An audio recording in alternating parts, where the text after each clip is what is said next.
Mr. Danny Jenkins, how are you, sir? Kevin, thank you for having me here today.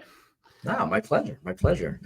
I typically start these things off by saying we normally get 5-10 minutes prior to going live and just kind of you know banter. I was about to say a curse word to try to keep this clean for all the kids that are listening, but um, no, we were just talking through your background, and we'll get into it, but kind of background and creating a category, not just creating a category, but owning a category, and that's an exceptionally hard thing to do, because normally, uh, you'll have a vendor come out and they blaze the trail, they create a category, and normally 2-3 years later they kind of fizzle out because they spent all those cycles educating the marketplace, and then others come in and kind of try to clean up. But in ThreatLocker's case, you not only kind of defined a category, you accelerated it, you educated the market. Here you are. Gosh, what 5 years later, something like that, six Yeah, years later. yeah. Uh, It's hard to measure when we actually the business officially started in 2017, but we didn't okay. get our first customer until the end of 2018, and then really it didn't explode until 2020. You guys talk about explode. I mean, you guys have had some pretty explosive growth. I think I read in one of the articles, it's like you guys are now are protecting the 40-50,000 companies, something like that, somewhere in that Yes, neighborhood, or yeah, yeah. and I think part of that is because of the MSP industry and the way that the channel works has allowed us to grow so fast. But also, this is my third company that I founded, but when we started this company, we had a different philosophy. Every other company has been, I'm building a company that's got a good quality product, and it's going to take a little piece of the market, and we're going to make some money, and we're going to get paid. This company, we came in with one mindset, and that is we're going to change the market. We're going to change the way that people think about endpoint security. And the only good outcome to me was 100% of IT directors, MSPs, IT professionals changing the way they operate in security. So we didn't come out the gate with this mindset of, hey, I'm going to go and get 1,000 customers or 2,000 customers or 5,000 customers. We came out and said, our mission is to change the paradigm of security from default allow to default deny. Mhm. And we recognize that we're not going to be the only player in this, but we want to be the leader of it, and we want to change the way people think. And that's what's allowed us to grow so fast as well. We didn't come out and say, let's market to a few. We said, everyone needs to know the problem, everyone needs to know the risks, and everyone needs to know the solution. Absolutely. So your background is really interesting from an entrepreneur, and not just entrepreneur, but just how early you got involved in the MSP space. So I think I read something along that lines that you got started your first MSP in the UK around the age 16. Is that right? Yeah. So, and they weren't called MSPs back then, but I actually left school at 15. Oh, And I'm not sure if I started at 16 or 15, but it was like the month of May. And I was like, okay, I literally sent a letter because there was no email back then. I sent a letter to every IT company in the town I lived in saying that I was looking for a apprentice to get learning IT. And I got a call back from one of them or a letter back, and I went in for an interview. And it was an MSP by all metrics. There was no internet, so there was no remote management. No, there was internet, but it was dial up, and it was one computer in people's office would have internet. So it wasn't, right. and it was Novell NetWare. It was small business server was starting to come out, but that was later on in that job. And I literally would go out to 2 to 3 customers a day and restart Novell's print server, and you'd go on site to physically do it. Yep. Oh my goodness. So, but what was the drive behind that? Was it, is it, I don't know, bored in school, or you're like, I'm going to get a leg up on this technology thing? And, because it's, 15, 16-year-old, I mean, they're worried about what they're doing after school. Right. And you're out there, you know, you know, starting down your technology career and sending out letters to, for an apprenticeship. I mean, it's pretty bold at that age.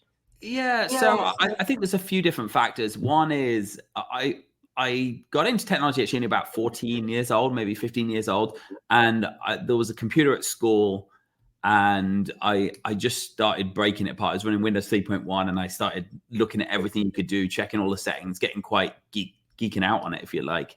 Yeah. And I was short, so I'm a lot taller now, but I was very short in school, and I used to get beaten up a lot because of that. And I started writing malware to actually delete people's homework, and you'd have to put a ticker on the floppy disk, because you have to wait till the disk came in, because it wasn't like it was saved on the share. And so there was like little batch files that I'd start up, and they'd just keep checking the drive and delete the files, and I'd know where people sat and put the malware on their machine.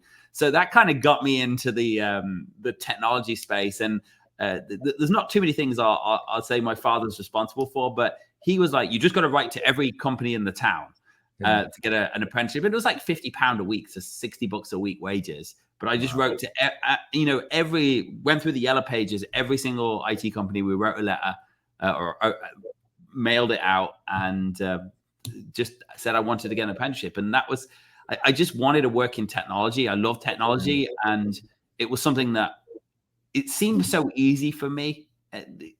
Everyone else was struggling with computers, and they couldn't figure it out. And I knew every setting, and I was pulling apart the ini files and batch files and things like that, whereas everyone else was struggling to save a document or print something. Yeah. All right. Well, I'm assuming the statute of limitations has run out for anybody to go back and figure out who you whose desk you put the malware on. But I guess you're safe at this point. If anyone can figure out and try and extradite me from the US to the UK from stealing their the deleting their Word documents, and they never found out it was me, because I would have been beaten senseless. Oh, jeez. Wow. All right. So you get that early, crack on getting in the marketplace, getting out there, you're out front, customer facing, getting kind of, your indoctrination or tech trial by fire. At some point you end up founding, I guess two email security companies. Is that right? Yeah. And the first one, I was 23 years old. I had a lot of ambition. And I was working in corporate IT at a big company in Ireland, and we constantly were changing our email security, and it was becoming a big issue. Malware was getting through email, and spam was a big problem. And I just said, well, cloud was pretty new then.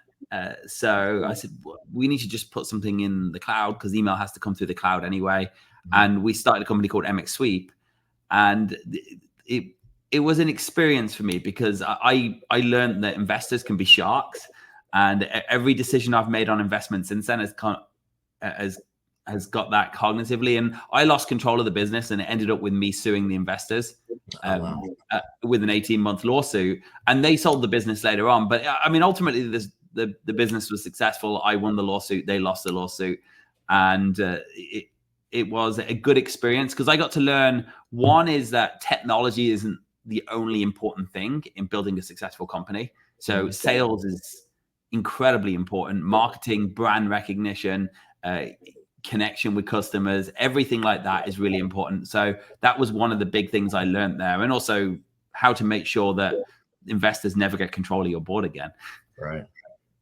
Yeah, that's probably the biggest lesson learned. So you founded that one, kind of had the, unfortunate experience, but probably in hindsight, a fortunate experience, because it gave you the knowledge of and gave you the insight of how to structure things moving forward. But then what was the second company? What was the follow-up to that first one? So essentially what was happening is we were actually struggling to sell that email, because people didn't want to put their email in the cloud, which was funny back in 2005, 2006, 2007. So this 2008, but we had a lot of not MSPs, like ISPs, and actually MSPs as well, that wanted to host email for their clients coming into MX Sweep. So what we did is we went and found another company that focused on like almost a white label box that you could host your own SaaS email platform. And that was look, I say it was a mistake. It was a lifestyle business. I made a lot of money. I put my kids in the first part of private school, and I did well from it, but it was not a big branded thing. Also, it's a big mistake I made in that we focus a lot in ThreatLocker on our brand. Our logo is really important. Anyone who changes it in the company is it's like in the 10 Commandments, do not change the logo of ThreatLocker. But in that company, we allowed everything to be white labeled. and it ended up, the funny thing is we never actually delivered the boxes. Everyone wanted a box on site, but then they bought our cloud service instead, which was only supposed to be for testing. And we white labeled it, and it really didn't give us any brand. No one knew the company. It was called Cirrus Tech. It sold out to a company called Sensornet in the UK, which was one of our customers. And I'd kind of had enough of it at that point. I was like, this company's not going anywhere. It's paying bills, and I'm not here to just pay bills. And that's when we sold out. So I think after those two, I think calling challenge starts, right? Most would kind of throw in the towel, and, they go back to collecting a paycheck, and, maybe not most, maybe that's antithetical to the definition of an entrepreneur, but yeah, you got the bug again, as we mentioned, right? It's at 2015, 16, or 2017 when you launched. And what was the idea behind ThreatLocker, right? Because at that point, you're going from, email security, you see the threat vector of phishing, and then now you're tackling, that's a large problem. It's a massive problem, right? But now you're going to this zero trust space, and then you're impacting, human, behavior. You're looking at stuff, inside out versus at times, outside in. I know there's elements of ring fencing, and we'll get into some of the technology in a minute, but what was a leap from email security into this big, crazy concept of zero trust? So the big thing was between that, when I stopped that, I started doing consulting, and I ended up doing a lot of ethical hacking. So, and that turned into a lot of ransomware recoveries. Not my ransomware, I wasn't doing that, but other companies were getting my name and they'd call me. And every time somebody said to me, well, how could I not got hit by ransomware? I bought a good antivirus, I bought a good EDR. What should I have done that was different? And that's when I said to them, you've just got to block everything. And there was no viable solutions out there. And that's really where the idea of ThreatLocker came from. I didn't actually want to go back into starting an IT business because, look, I'm an IT guy. I'm a techie. I'm a programmer. I'm a security guy. I like being in the weeds, but I also know that IT people are the worst people in the world to sell to because they stand you up on calls more than anybody else. I mean, we literally have to overbook our demos because 30% of demos just don't show up to schedule calls because they get busy, they get in the weeds, and they forget about you. Yeah. And what I realized is I didn't want to do that, but this problem just kept getting worse. And I had these 3 business ideas, and the other 2 were in education and medical, actually. Technology, it's still technology, but ed tech and med tech. But one of this was this idea of whitelisting and blocking everything. And we had this concept program with Redshift, the company, but we really weren't considering it to be viable. And then in May 2017, WannaCry came out. And we just ran it through this concept app, and it was like blocked.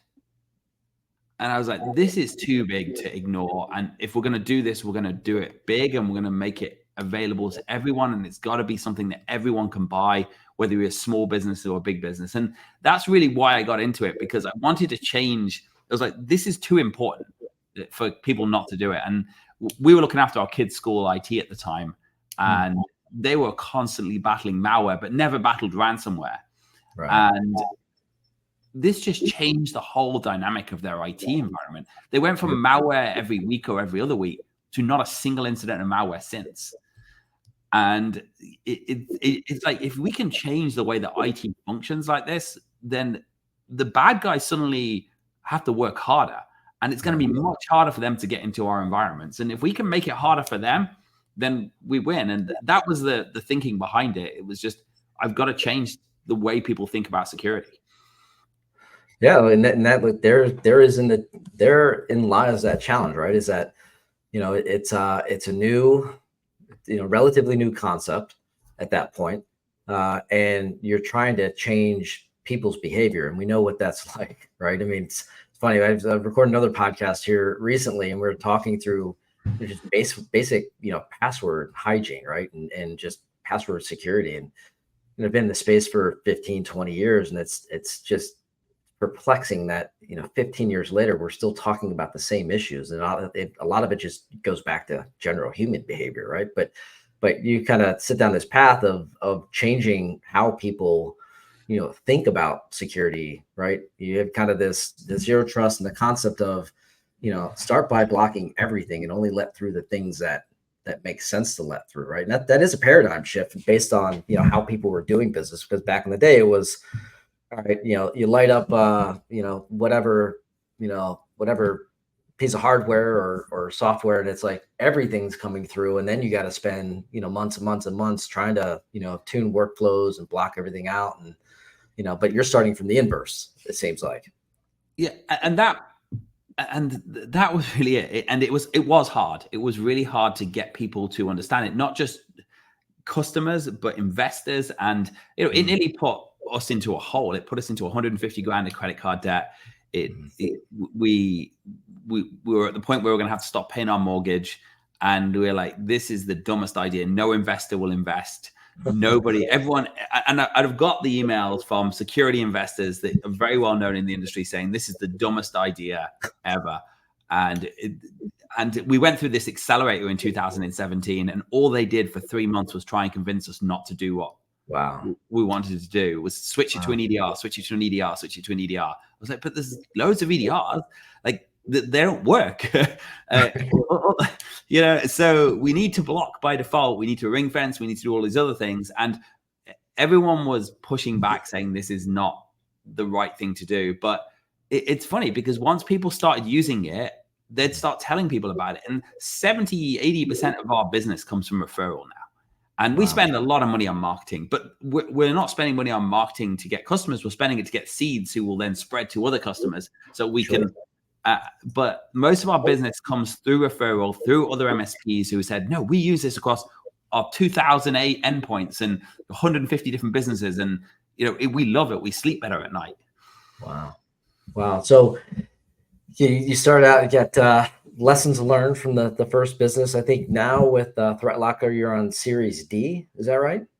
Series A, B, yeah, D, I think. D. And look, we did it slightly differently. We labeled Series A our first round, which was a $3 million round, which some people consider seed round, but we called it Series A. So Series D, we've raised like 200 and close to 250, $150 million at this point. Wow. Well, with that, right, you talked about lessons learned and how to engage with the community. Then you had this, dynamic in that the community didn't really believe in what you were doing. And, fast forward 5-6 years, you've raised, 200 million, 150, 200 million. I guess assuming without giving up, total control, right? And still having control of the organization. So is there any major difference in raising, I think I saw that last round was 100 million plus, but anything different about raising 100 million versus 3 million? Is it it's not just check size, but what's the difference? Well, so there's two things. One is it's easier because believe it or not, because raising 3 million is trying to convince someone that you have a viable business. Mm-hmm. Raising 100 million, you're choosing the investor you want to work with. And never in my life did I think, I mean, some of the deals we were looking at, one of the investors wanted to put $70 million in and threw a tantrum when we wouldn't take their money. And never in my life I thought that I would have to, fight with investors because we didn't want to take their money. Wow. And that's kind of it changes because when you've got a startup company and you've got $1 million in revenue and you're less than $1 million and you're raising the $3 million, you're really trying to convince someone, and then you don't have much competition. When you're growing 5 times in 2 years and you're coming up on $100 million in revenue, you don't need to convince anyone anymore. They need to convince you that they are going to be the better partner for you. And then of course it comes down to valuation as well. So there are other things that are harder. Due diligence is much harder. They find out things about yourself that you didn't even know.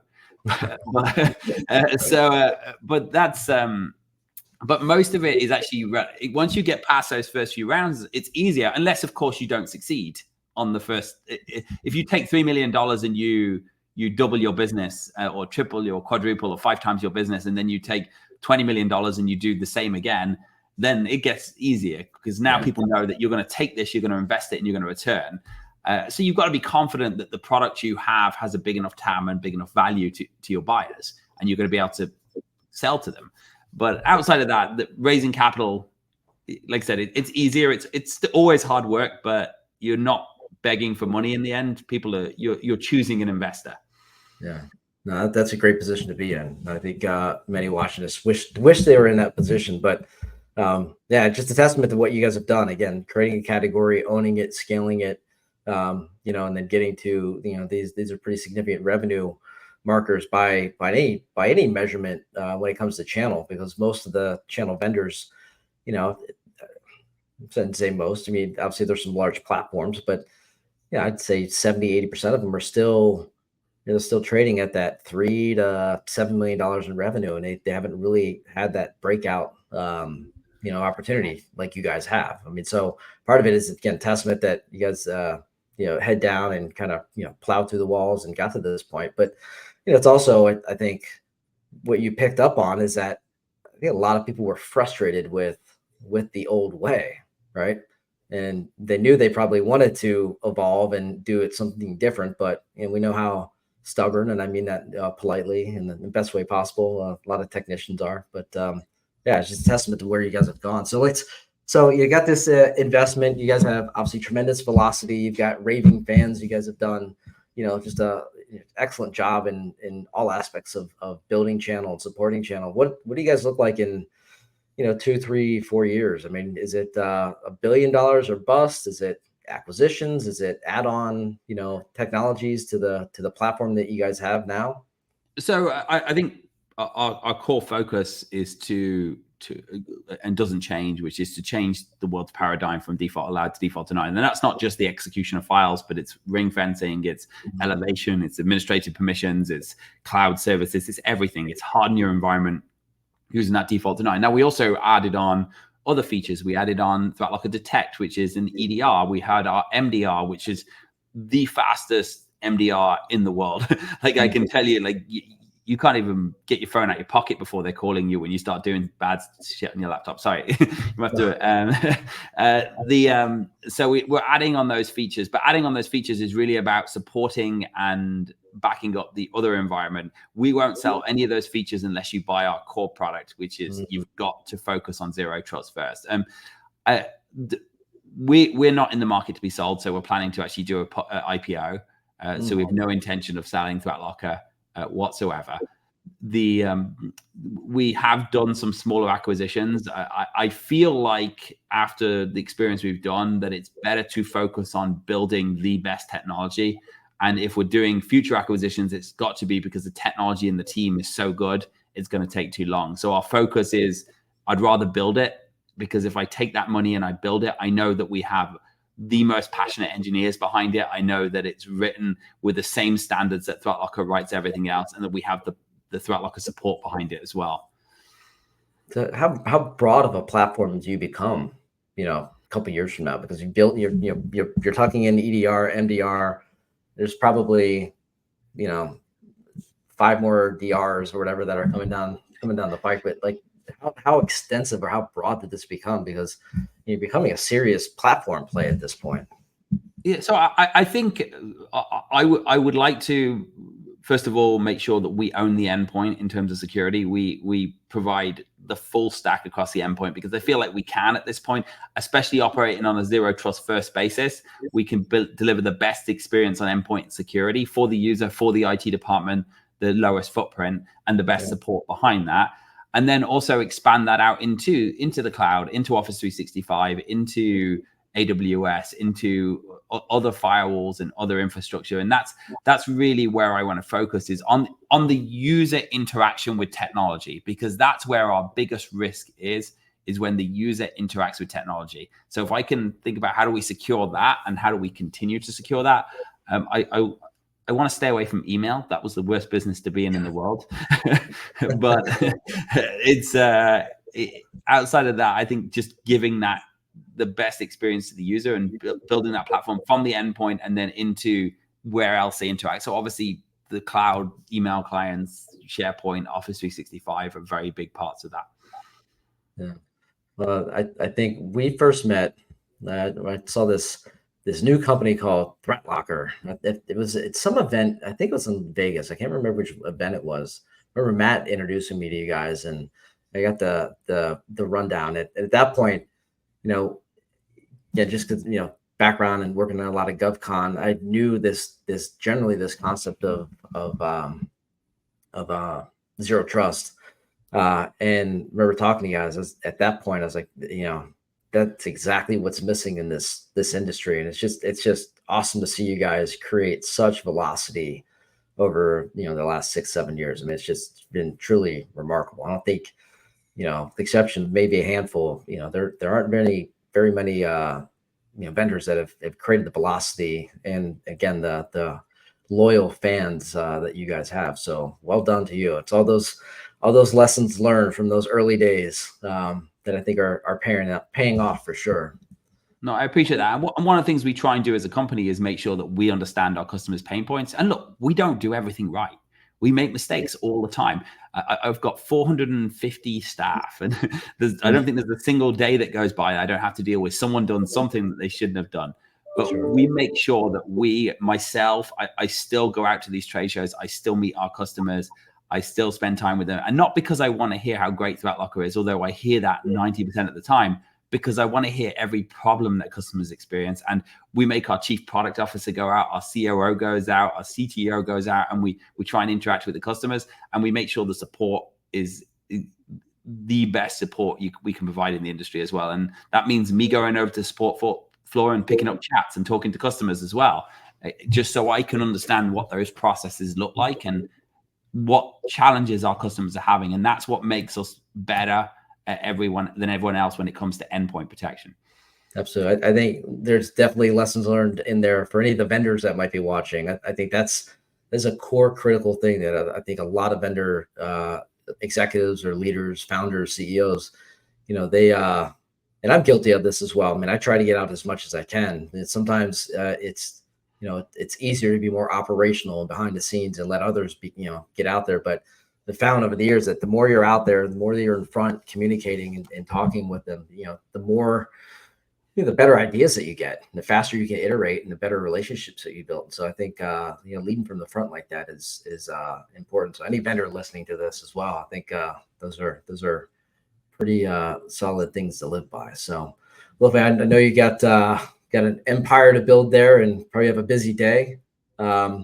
Where can we find you guys? I guess just out on, what are the socials, or find us on Facebook, I'm sure on Twitter, or X as it's called nowadays. Go to ThreatLocker, follow us, and follow our YouTube channel as well. We do a really bunch of cool technical stuff on there. We try and keep it entertainment, especially our webinars. We have regular webinars, so $10 webinars. We have some cool stuff we did. We took over a Mac by intercepting the connection with the AirPods after Apple said it wasn't a vulnerability, and we accidentally crashed a pineapple on a drone into our office window when taking over the Wi-Fi. So we do a lot of educational stuff that's really cool to share with your customers as well, because those customers who say, well, Macs are safe, or no one can get on my Wi-Fi, I have a password. You show them these videos and they start going, oh, I didn't know you could do that. And it helps you as MSPs articulate the value of security really well. That's awesome. We'll make sure to link to the YouTube page or channel in the show notes. So, look, man, I really appreciate it. I'm sure I'll see you out there at an event at some point in the near future. But again, congrats on all the success, and definitely encourage everybody to listen to this to go check out ThreatLocker if you haven't. If you have, you're probably already a raving fan. But if you haven't, definitely get out there and check out what they're doing. So, cool, man. Thanks for joining us. Have a good one. You too.